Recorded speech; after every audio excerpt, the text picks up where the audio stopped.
You've got courage to lead. Courage to lead. Be brave and be bold. Whoa. Let it roar. Welcome to the Courage to Leap and Lead podcast, where each of our guests share the stories of courage that helped them become powerful leaders. Before we start today's show, please remember to visit 𝗑𝗏𝑔e-consulting.com, where you can find all the episodes and other excellent resources, all at 𝗑𝗏𝑔e-consulting.com. Now here's your host, leadership courage coach, 𝗍𝗶 Bowman. Hello, everybody. Welcome to another episode of Courage to Leap and Lead.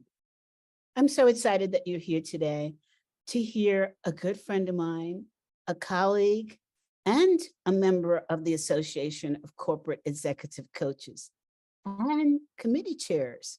So I am super excited to welcome today John. And John is going to talk to us about his success. He has been incredibly successful, how he got there, and what were some of the stumbling blocks that he faced. We're going to learn some inside secrets of how to get past those stumbling blocks, both in life and in business. So here we go with Courage to Leap and Lead. Welcome, John. It's so good to see you today. 𝗍𝗶, it's so wonderful to see you as always. Thank you for having me. I really appreciate it. Thank you, John. John keeps me on my toes. He's always cracking wise and with a completely straight face. And you have to stop and think, I got it. And he seems so innocent, doesn't he? I've cultivated that over a number of years. Thank you for that. Hey, John, you're an executive coach and a professor and a dad, and you do it all so well. So tell us, first of all, why did you want to be on the show? You know, that is a wonderful question. And the reason why I wanted to be on this show was that you have really, and I don't mean this in a overly grandiose way, but the idea of courage never actually occurred to me in such a pronounced way from the time that you started talking about it. So when you started talking about courage, it really spurred a lot of thinking for me and a reflection about my own life and where I've come from. You know, I've never really considered in a deliberate way courage. So that's why I wanted to be on this show. Thank you. Thank you so much. You know, I just had a conversation with the Speakers Bureau that represents me in England. And he said to me, you know, you're getting a lot of visibility talking about courage. And it's something I never thought about before. And I said, you know, many of us haven't. And it's because we think of the word courage in such a grandiose way. And, you know, it's got to be the person running into the building to save a life. And that's not what we're talking about. We're talking about micro courage, which is everyday actions that lead to the big courage in your life, which is your goal. So I'm so glad that you are here to talk about that. So, John, tell us a little bit about yourself. Now, this part, audience, I have no idea what he's going to say, but tell us about yourself as a little boy. Oh, my goodness. Well, you know, that is a great entry point. So I grew up in a very rural area. My parents they had just turned 20 and 19 when I was born. So just contemplate that for just a moment, that, you know, my own children are 33 and 35 now. So my parents were just youngsters when I was born and brought into this world. And they had very little experience, clearly, in raising children.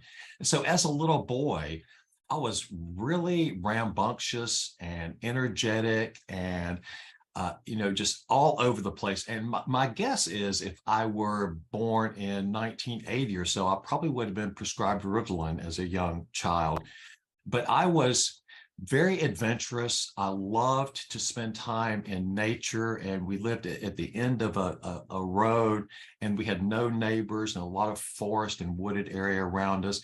And I just loved life. I enjoyed so much being outdoors and wandering around the neighborhood and just engaging with my friends. It was just, when I look back on my childhood, it was really a wonderful, wonderful experience. There were some bumps in the road, clearly, but as a little boy, I was very, very talkative, very, very energetic. And my suspicion is that I got on my parents' nerves quite a bit. Did you get into trouble as a young man? I did. So I spent probably the first 14 years of my life striving to be the best son that I could be for my parents. And I felt a lot of pressure around that. And right around the time I was 14 or so, my mother's father, my grandfather, who I was very, very close to, passed away suddenly. And that was a big blow for me because I spent a lot of time with them on the weekends, and they came over to babysit when my parents went on trips and things like that. So that was a big blow for me. And from there, I spun out of control a little bit for a number of years, and I was quite difficult. I tell people this story all the time. If my children had treated me the way that I treated my parents, I probably would have run off into the forest screaming. I mean, it was just, I was not a very good son at that point, quite frankly. What kind of trouble did you get into, John? Well, let's see. I started acting out in school, and my parents had sent me to a private school. And I'll put it to you this way. One afternoon at this fancy private school, I was smoking pot in the library when I was 15 years old and got kicked out. So that was just a little tidbit of the sort of trouble that I created and got into. I was a very rebellious teenager for sure. And even into my young adulthood, I was sort of that way. How did your parents handle that? Looking back on it as best as they could, I'm sure, but probably not all that well. They tried, I think, they tried everything that they could try. They cajoled me. They tried being my friend. They tried corporal punishment and discipline. They threatened to send me to military school or boarding school, all sorts of things like that. And I think at the end of the day, they just kind of threw their hands up a little bit. And, I sort of waited out my time until I could turn 18. And the day that I turned 18, I rented a car. You could still do that back then. And I drove to my parents' home, and I packed up all my stuff and I moved out. No way. I did. Yes. And what'd they say? I had been telling them for a while that I was going to move. And when I turned 18, that was going to be it for me. And I remember very distinctly, it's a very poignant moment for me. So I was in the driveway with this rented vehicle, putting things into it. And my mother came out, and she was crying, and she was asking me, well, what am I doing? And my response to her was, I told you that I was going to move out when I'm 18. So I turned 18 today, I'm moving out. And, I think she just wasn't prepared for that moment, quite frankly. And when I look back on it, I think, that was a pretty hurtful thing for me to do to my parents. But at the time, I didn't have any comprehension of that sort of empathy or how I should be behaving in the world. Because again, from 14 to 18, I was just this rebellious, out of control. I made it through school and I did okay, but I drove my parents crazy. How could you afford to move out at that age, at that time? Yeah, I started working part-time after school when I was 14 and a half years old, which at that time I was born in North Carolina, so you could get a worker's permit if your parents signed off on it. Mhm. And my parents, my dad was a worker his whole life. And he really valued kind of putting your nose to the grindstone and working really hard. So he really wanted me. I mean, he didn't my parents did not stand in my way of working. And in fact, they, picked me up and took me to work and things of that nature. So I started working and accumulating some money along the way. And that's how I did it. And when I was in high school in my senior year, they had a program where you could just take a few classes and then you could go to work during the day. And so it was just a bit of a different time, I think, back then. And it wasn't really frowned upon for young children to be working. I worked at a fast food restaurant in the evenings and weekends for 20 hours a week. Wow. I've been working my whole life, really. Yeah, yeah. All right, John, what do you do now? What do I do now? Oh, my goodness. Well, my passion is coaching. So I am a leadership and executive coach. I help leaders harness what I call sort of the 4 essential energies so that they can become more mindful leaders. Okay. So that is what I do. I first and Wait, foremost. what are the 4 essentials? Well, they are the leadership energies as I see them are driver, collaborator, organizer, and visionary. And when people think about their leadership style, if you will, I often sort of steer them in a little bit of a different direction and have them start thinking about what is their preference for leadership. Okay, wait, give us that again. Driver, visionary. Driver, collaborator, organizer, visionary. Okay.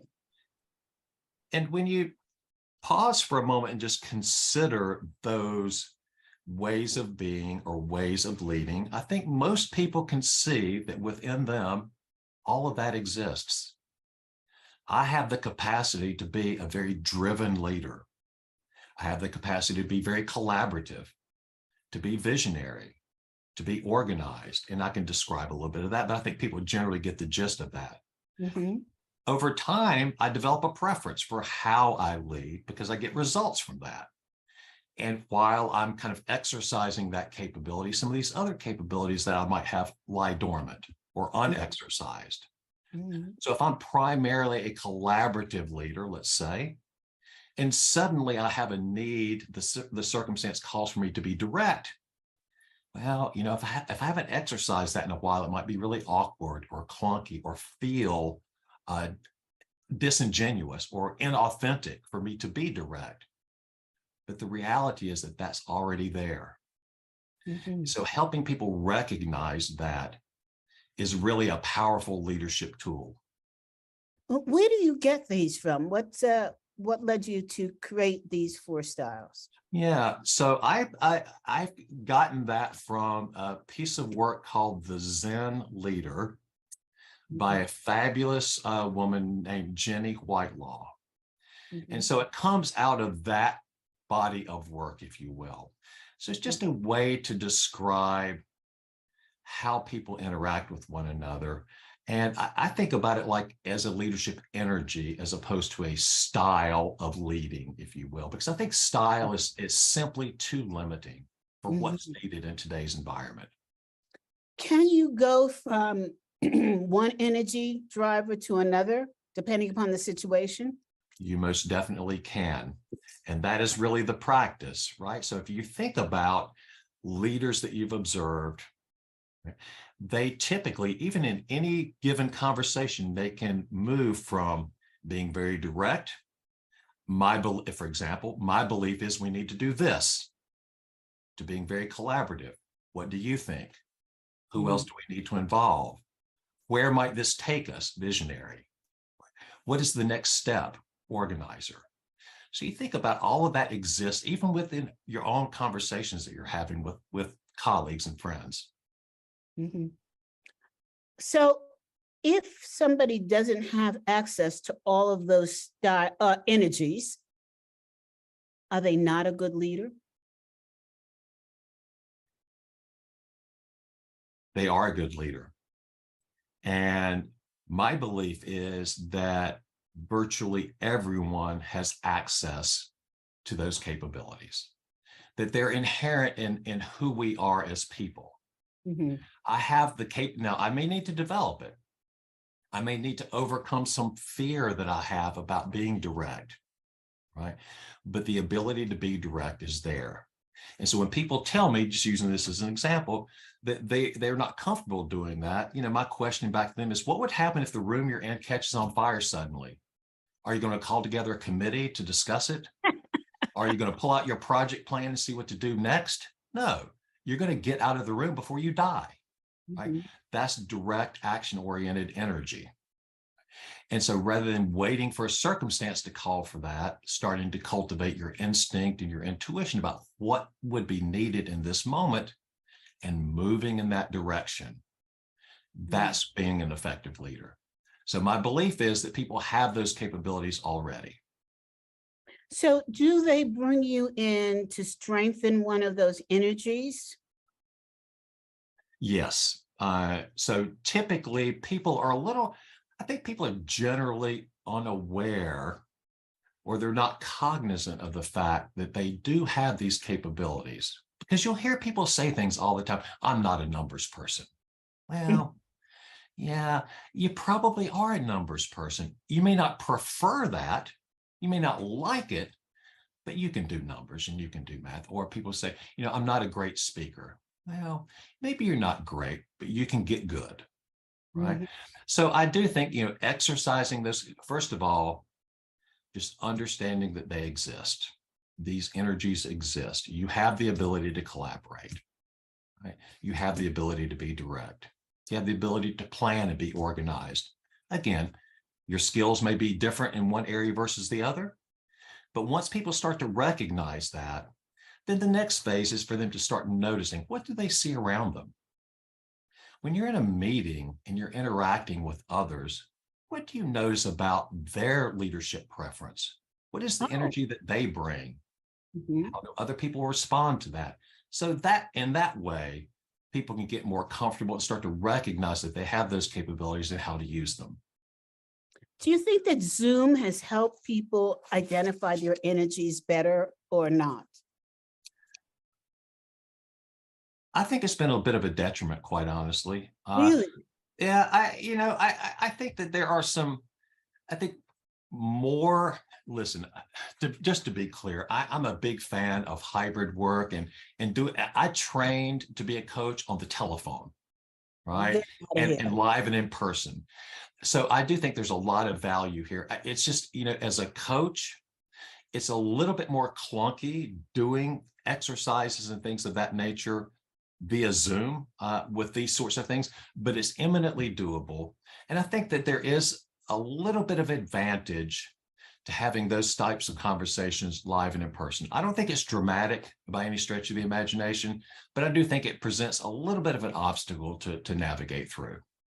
See, I would have thought the reverse, but it could be because I'm introverted, because I can actually see your expressions. I'm like not focused on things that are around the person, but I'm zoomed in on you and your body language and your face because I'm on Zoom. Yeah, I can see that. I think my challenge is this. I strive to make eye contact. And by doing that, I'm looking right here at this little dot. Right. So you're sort of down here in my peripheral vision. I can look at you now. So now I'm looking at you and I can see you and your background and body language. So perhaps there's something there for me to kind of figure out a little bit in terms of how I'm looking at the camera and the person back and forth. Yeah. See what I mean? Yeah, because I'm looking at the screen, but if I look at the camera, I'm looking like that, Right. So, Now, John, so you're very successful in what you do, and I know that you also teach. I do. What in your life do you consider to be the pivotal moments where you may have had where you have had failure, and how did you flip that around to success? Give us a personal example. Yeah. So I'm going to go back to the original question that you asked, which was about me as a boy. And, I had a pivotal moment in my childhood that was really just sort of incidental, I think, but it really impacted me in a big way. When Mhm. I was a young boy, my father gave me a screwdriver and he told me to go out to the car and to take out the headlight of his car. Those were the instructions as I remember them. So I was very excited about that. I get to do a project for my dad. So I took the screwdriver outside and I found the screw on the headlight and I started turning and turning and turning and nothing was happening. So I went to the next one. I was turning and turning and nothing happened. So I went back to my dad and I said, I'm trying this, but nothing's happening. And he went out to kind of supervise, if you will. And then he proceeded to discover that what I had been turning were some screws that adjust the headlight, not take it out. Okay. Now, having said all of that, the next thing that he said to me is what really impacted me. This is what he said. He said, you know what? If you can't do something right, you shouldn't try to do it. Now, that's how I remember it. My dad is a wonderful human being. He's still alive today. And I guarantee you that he didn't mean anything mean-spirited by that. He was probably just frustrated, and I get it as a parent. But what that did, looking back on it, was it made me really scared in many ways to try new things. Wow. That's one impact. The other impact was when I discovered something that I'm interested in, it led me to this notion that I must be the best at whatever it is. So if I became a stamp collector, well, I had to know everything about stamps, the entire natural history, etc. If I became a basketball player, I had to be the best. So there was some benefit out of that for me, but it did have that impact. So that was something that really profoundly impacted me as a child. Now, I have used that over time. I have leveraged that to my advantage. So here's an example I would give you. As a coach, when I first became a coach, I threw myself all in to that process with that voice probably in the back of my mind, I must be the best. And that, when I can harness that energy in a healthy way, it drives me toward mastery. When I let it overcome me, I start to divert back to this idea that, you know what, I'm not good enough, or people won't like me, or, all of those sorts of negative messages. So what I have found for myself is harnessing that energy in a way that helps me continue that journey toward mastery in my work and in my life. So I'm really grateful that my dad gave me that screwdriver and that task that day. And although that message has really hampered me in a wide number of different ways across my life, where I am with that today is it's a blessing in many ways. It's part of who I am and part of what drives me as a person and as a coach. It's just really interesting how you brought that story to us, because I interviewed Dr. Sharon Melnick, and she does research on intergenerational communication. And it is stunning how many parents who meant to say something good, in their heads, they're saying something good and inspiring. A child takes it and flips it into something that hampers them later on in life. And I wonder then, that's a heavy weight to put on parents. Yeah. That they're coming, for the most part, parents are coming at you for the good. And then as an adult, you stop and you think, oh yeah, well, that's what they said. And that's the reason why I'm like that. And I love Marshall Goldsmith, who says, what, you're an adult and you're still blaming your parents? Get over it, right? But many people don't have a sassy colleague to say that to them, right? So how did you get to the point where you said, okay, it's on me now to interpret this so that it is an asset and not a deficit? How did you get to that point? Yeah, it was, as you might imagine, it was a process, not really an event. But here's what happened. If I could just tell a brief little story here. Yes, please. I was at what I thought was the pinnacle of my career. I had just been appointed to my second C-suite role as a chief human resources officer. And I was so excited. I mean, it's really the ultimate achievement in my estimation at that time.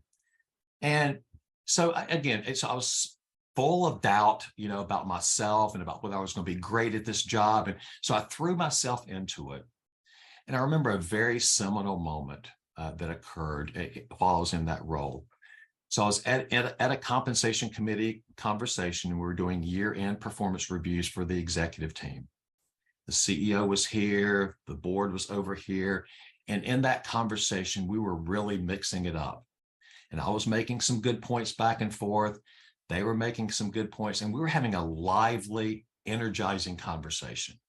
And when the meeting was over, we all shook hands and smiled, and it was all grand. So I went back to my CEO's office and said, how do you think that went? Just by typical practice. And her words to me were these: it did not go well. In fact, it was clear to everyone in the room how irritated you were about that conversation. And when she told me that, I mean, I almost broke into tears. I was so shocked and taken aback by that comment, because in that moment, I felt like I was the congenial, let me make my point, what do you have to say? I was that version of John. But no one else in that entire room saw it that way. Because I went back to the board chair and I said, what was your experience? And she told me almost the exact same thing. So that was a seminal moment for me, really late in my career. And as a result of that, I had this exact conversation with a friend of mine later in the evening, and he suggested that I get a coach. And just FYI, up until that point, I didn't really have a very positive impression of coaching, quite frankly. And so he told me he gave me specific instructions. He said, go back to your boss and tell her this. Tell her, I want to become a better leader. Will you get me a coach? And that's exactly what I did. And as I was going up the elevator to her office, I'm thinking, she'll say no, because this is expensive and I really don't need it, et cetera. But of course, she said yes. That is what propelled me into becoming a professional coach myself. And that process that I went through is what helped clue me into this idea that, I'm a sensitive person. I probably feel things a little bit more than other people may. And that's a superpower for me. So as a coach, I think about helping people harness these leadership energies so they can be more impactful or effective. That's what drives me. Right? And so that is how, it's probably not a very specific answer, but that process is how I got to be where I could harness a little bit of that energy, some of that negativity that I carried throughout my childhood into something positive that could have a great impact. And again, not to be too grandiose about it, but my belief is that, having an impact in the world that we live in, even if it's one person at a time, is what really drives me.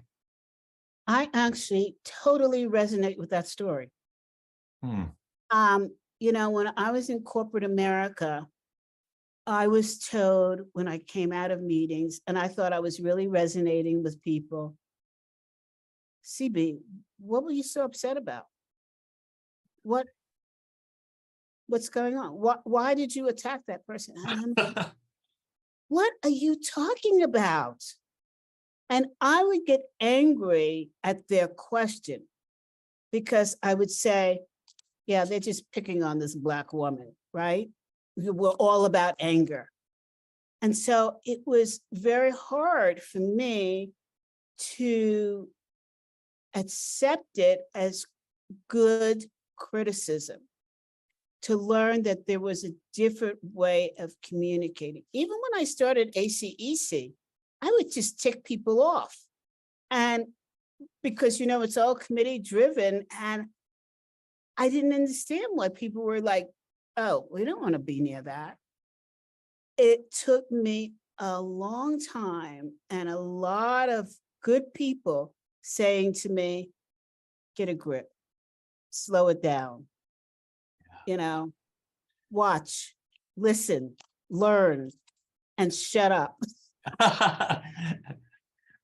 You know, that it really rings true with me, you know, and I think, you know, on the other side of that, some of the actions that I took that were really, really helpful was kind of borrowing a page from Marshall Goldsmith's book. You know, I enlisted a couple of accountability partners because clearly I could not see what everybody else could clearly see. I just didn't get it.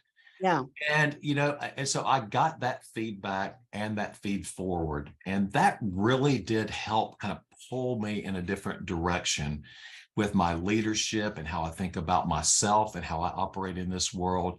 And it just did give me that clarity that I felt like I needed. So, you know, to answer your question, it was a process to kind of come to the other side of that. But where I am today is, you know, all of these things comprise who I am as a person.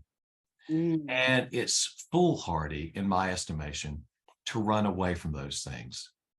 So the more that I can embrace my past and the things that I went through and experienced, and use that as a way to further my practice and, you know, what I'm bringing to the world. I just, you know, that really is what motivates me and keeps me energized in this work. That is, well, maybe I'm speaking for myself, but that is a lot of work. It's a lot of work to separate yourself and make yourself sort of like this person, have this out-of-body experience where you can look down, observe what you are doing, observe how people are interacting with you, and listen to what they're saying. I mean, that's tough stuff. It's hard. Yeah. It's, you know, and you know this, especially when you're in it. Yes. I mean, all this sounds very simple, but it's rarely easy, you know. So I'm in the middle of a heated conversation, and wow, it is really, really difficult to extricate myself from that and sort of be in that seat of the observer, like you're suggesting. Hey, why? And sometimes, you know, for me, just as a tool, I know this sounds kind of silly, but a lot of times I'll think about myself in those moments in the third person. Oh, that's a good, how do you do that? So I'll just ask myself a coaching question. I wonder why John is so upset. What is it about this circumstance that's gotten him so wound up? You know, and so I just kind of, again, it sounds kind of silly. No, it doesn't. But I think just kind of, it helps me visualize stepping outside of what I'm experiencing, because in a lot of ways, again, not to go too far afield, that's not really me necessarily, right? I'm the person observing that, right? And so if I can get to that place, that's a golden place for me to be, because I can do something with that. That's actionable. I can come up with an answer. Well, John's really upset because CB pushed his buttons, right? And brought up something perhaps that was a sensitive topic for him. Right. And so then I can kind of re-engage. So again, it's a little bit of a mental jujitsu, I guess. That is an incredibly powerful exercise. Thank you, thank you, thank you. Thank you. I love, listen, you could do a whole book on that. Holy crap. No, I actually have to think back. I did that yesterday with my husband. I got angry with him about something very trivial. He wouldn't listen to a book that I had. And I want him to listen to the book with me. And he's not into the crap that I'm into, right? And I sat there and I said, whoa, you are really angry. What are you going to do about that? And I looked at him and I said, you know, I wanted to share this book with you. And that's all I had to say. And it was so different. Now, he didn't listen to the book, but he did say at one point, because we were waiting for the gym to open, he said, well, we could spend some time and listen to your book. And it was like, because I figured out, I didn't have to carry that anger all day. I figured out what the trigger was for me. And it was that I wanted to share my book with him. You know, I wanted to share my toy with him. It's a, you know, when, again, it's simple, but in the moment, it's rarely easy. Yes. And when I do it, like you just suggested, it's almost like magic. You know, it really does shift things in a pretty significant way. And, you know, part and parcel of that I have found that works for me is when I get really uncomfortable. And when you mention your husband, I think about conversations I have with family members, and sometimes they can be uncomfortable. So the mantra that I tell myself when I start to feel uncomfortable, my initial reaction is I want to stand up and walk away. I just want to get away. So the mantra I tell myself is stay. Just stay with it. Because there's some learning, there's something there for me. That's the reason why I feel uncomfortable. And so at this late stage of my life and career, kind of coming to that place really is very, very fulfilling for me. You know, oftentimes I wish that I had kind of come to that place a little earlier in my career or in my life. But you know what, at the end of the day, I'm where I am, and it's a really good place to be. You know, it's interesting because I've watched you in committee meetings, and I could tell when you just want to get up and go away. Yeah. It's on your face. I'm like, oh God, we got to change this conversation so John will stay. But then you'll sit back and you'll go like this. And then you come out with the most profound response that nobody has thought about. And I'm like, how did he do that? I know he was totally tired of this conversation. So how does he then re-engage and then come back with something that really contributes greatly to the conversation? And I've watched you do that over and over and over again, and I could not figure out how you were doing it. So now I know the secret. Well, thank you for recognizing that. And again, you know, that's not something that I consciously often recognize in myself. And so, you know, not to keep going back to Marshall's work, but, you know, to continue to cultivate that ecosystem of feedback and feed forward, it's just so important. And just having that reinforcement from people like you and people that I interact with is just invaluable, really. So I never really recognized that myself, but yeah, that's what's going on. Sometimes I'm like, I just need to turn my camera off and get the hell out of here. Yes. But then I tell myself, just stay. That's it. Stay with it, right? It's all good. Nothing terrible. I'm not being tortured. I mean, no, it's all good. Just stay, because there's something there to learn. Yeah, well, not only do you get something out of it that you learn, you throw back at us and we go, crap, why didn't we think about that? Because we're all in this quagmire together and we're all going down in the quicksand, and John is up there going, hey, did you think about that? Oh, there's the leaf. Let's pull out. Yeah. What's going on down there? Exactly. It's a wonderful thing that you have. It really is. And usually come back with some sort of humor in it. And I'm like, oh, there goes John. Shoot. Okay, now on the right track. You know, you know, you mentioned humor a couple of different times, and I have often thought that, you know, I'd love to do stand-up comedy at some point. Oh, you should.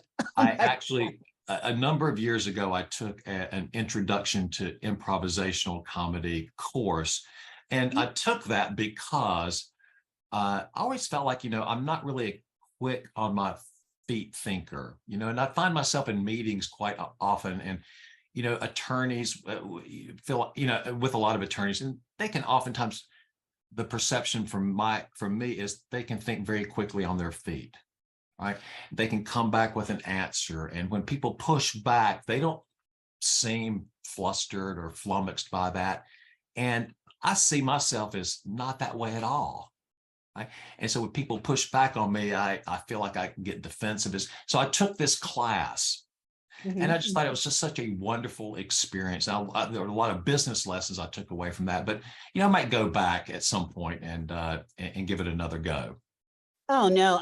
Well, first of all, I think that you're amazingly funny. I describe your wit as very English, and because it's intellectual wit. And I think you would make a great comedian for business people, when they have these offsites. Oh. I mean, you're absolutely hysterical. Well, if I could get an audience like you, that would be great. Oh, easy. Absolutely easy. So now tell us, in business, where have you experienced failure, since clearly you're really good at what you do, and flip that around to success? Yeah. I think that the example that comes to mind for me is probably about a decade or so ago, sort of back in this space where I was a chief human resources officer. And by the way, I never knew that about you. Yeah, I've held 2 C-suite roles. I was a chief financial officer at one point in my career, and then later I became a chief human resources officer. So I've been very fortunate that way, honestly. So I came into that role as at a lower level as an HR business partner, and I had come in to replace someone. They were the HR business partner for the charitable arm of the organization and the financial arm of the organization. And there was some turmoil there. They didn't like this person or whatever. So I came in to be that person's replacement, and they redeployed them somewhere else. Right? So that's what happened. And I made a name for myself in that role. And later, as you know, I became the chief human resources officer. So in that space, one of my first tasks was onboarding a new CEO, helping her orchestrate her new leadership team, including me, and also onboarding a new person for our charitable foundation. And in the midst of all of that, I had a mandate to really radically shift and change the human resources function for the organization. So all of that was going on concurrently, and I was highly energized. I was so excited by this opportunity. So what happened was, as I was reorganizing my group, the person who I replaced as HR business partner didn't really fit into that role any longer. And I invited this individual to apply for another role in learning and development, because I felt like they could be a great mentor. There were some programs we could do, all of those sorts of things. So I encouraged her to apply for this open role because her role was going to go away. She applied for the role. It was a competitive process, and we wanted to make her an offer for this role. So I went up to my CEO, because we were kind of in lockstep with all of the reorganization happening, and she wanted to be informed of all of the different moves. And so when I presented this to her, she pushed back on me really hard. She had had some experience working with this person, and her impression was not good. So we had a back and forth about that, and the chief operating officer was in the room as well. And so what happened was, they were telling me in no uncertain terms that they did not want this person in that role. And my belief from being on the ground was this person would be perfect for this role. So after a lot of discussion back and forth, I took a deep breath, right? And I kind of remembered my core values, right? The things that are really important to me in this life, right? And this is what I said: if I'm not able to hire the people I want to be on my team so that we can be successful, you can have my resignation this afternoon. Now, that came from a place of frustration, but I expressed it pretty close to how I just expressed it to you. And to my surprise, in some ways, that kind of ended the conversation. So they kind of nodded their heads.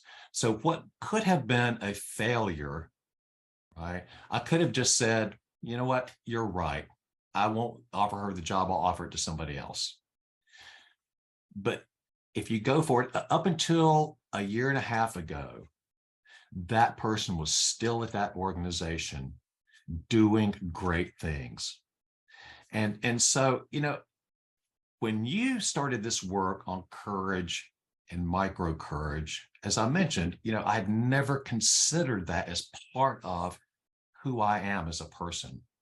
I thought about myself as being determined, resilient, fearless, maybe reckless in some ways, but I never thought about myself as a courageous person. But that's an example that I pulled from as I started looking into more of the work that you're doing and thinking a little bit more deeply about courage. Wow, that is a fantastic story, that you stood your ground. You were so courageous in that moment. It scared the crap out of me. That's a lot of what being courageous is about, is taking on things that, you know, in your gut, you know it's the right move, but speaking it as a spoken word, it's a whole nother animal. And You know, did they ever come back and say, John, you did good? you know, it's funny that you asked that question. The CEO at the time is somebody that I still have a good working relationship with, and we had a history prior to that. So she did come back to me later. So about 3 years later, I left for other opportunities. And in my exit, when we were having a conversation, she came back to that moment. She came back to two moments. She came back to the moment when I asked her for a coach, and she came back to that particular moment. And she reminded me. And so this is what she said: well done. She's not a very congratulatory person. And she would probably never say, you know what, you were right and we were misguided. It said, but here's what she said: well done. She mentioned the person's name. She said, remember the conversation we had about so-and-so? And I said, oh yeah, I remember. And she said, well done. And I took that. So that really buoyed my spirits, kind of leaving the organization. And, you know, it was just a profound moment for me when I look back on it. That's powerful, because, you know, when so many people have always said to me when I was coming along in business, first person who speaks loses. And that's akin to somebody who speaks 1,000 words in 2 words. Yeah. Right? Yeah. It Exactly. depends on who it's coming from, how it's said, and when it's said. And that well done was thousands of words. Yeah, that's exactly right. I love that. Wow. Fantastic. So I was waiting for you to say, and I left the organization, they fired me. You know, I was, and I'll tie this back to the other part of that story, which was around me getting a coach initially. And that way, and the coach that I had, he was a former head of HR as well for, you know, Fortune 50 companies.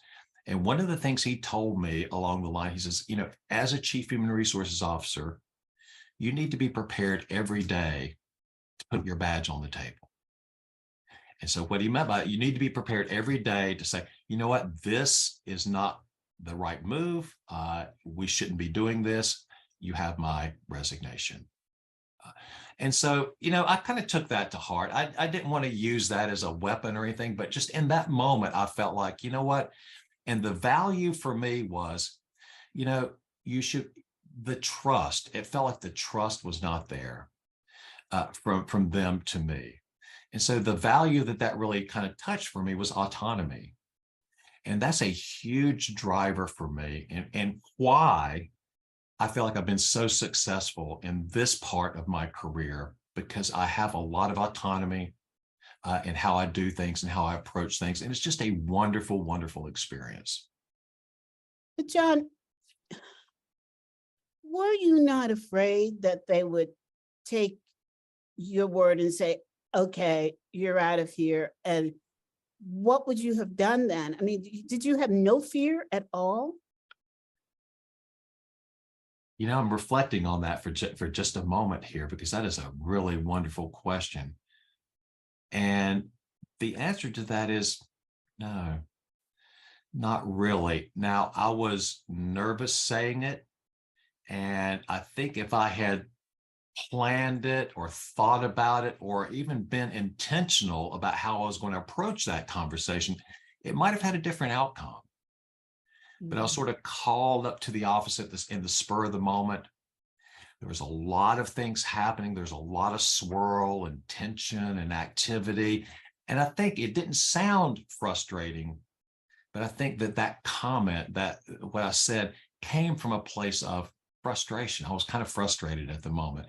So yeah, I had virtually no fear there. If they had said, okay, we accept your resignation, pack your bags.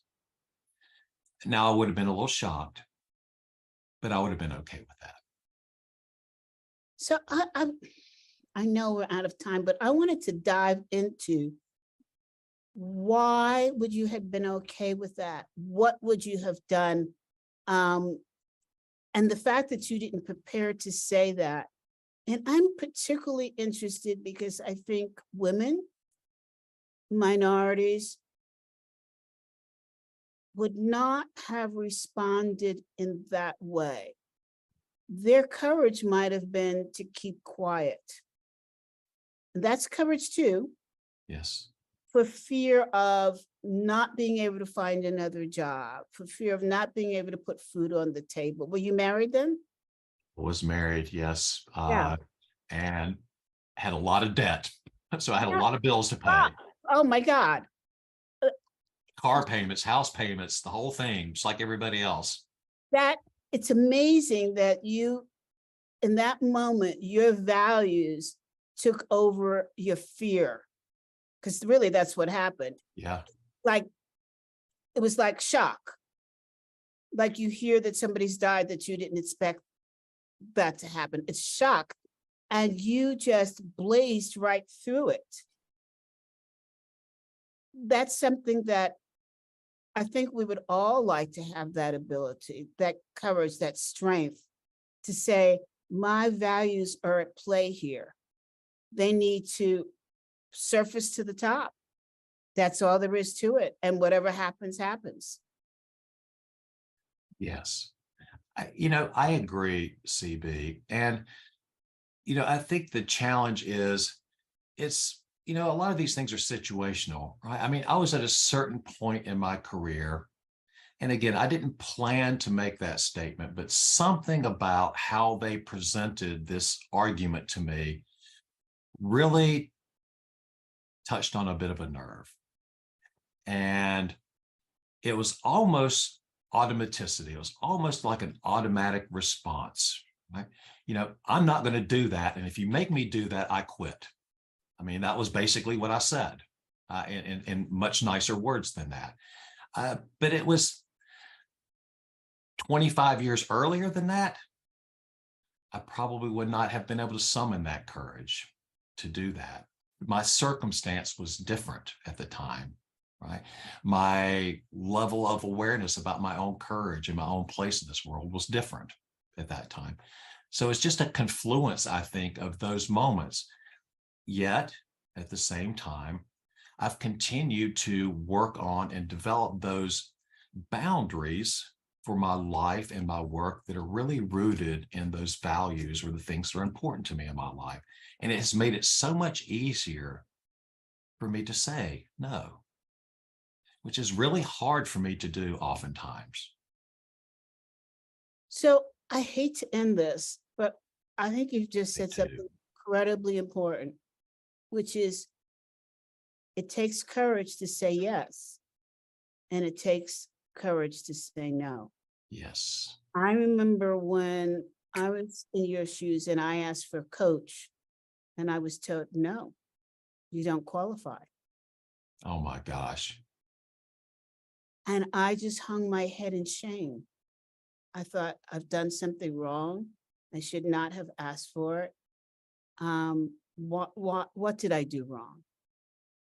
And it wasn't until years later when I had to sue a Fortune 500, that company, for race discrimination, I realized what happened. But I would have given anything to be able to realize it then and gone out and gotten my own coach. That's probably why I'm such a good coach right now. But the fact that you could take your values and place them ahead of anything at that moment, when you stop and think about it, it's a good thing. I agree. You recognize that your values were honorable and not negative, and they were not to the detriment of you and your family, and you did it. Wow, John, that's a beautiful story. Thank you, CB. Audience, I'm so sorry that we have to leave now. But I'm sorry, CB. Oh my gosh. John's on a tight schedule, you know, he's got to go out there and help people like you and me. And so we'll forgive him this time, but Thank we'll you. ask him to come back, because stories like that are so inspiring to all of us. Thank you, CB. I would love to come back and talk a little bit more about how values have helped in my career in some of these other things that we've touched on. So thank you for all of your work in this area. It has really, really served as a powerful reflection for me in my life and career. Absolutely. I'm so excited. Thank you, John. Audience, please come back next week for another wonderful interview with people like John to spur us on and to add to our courage bank and strengthen our courage muscle. This is CB. See you next week.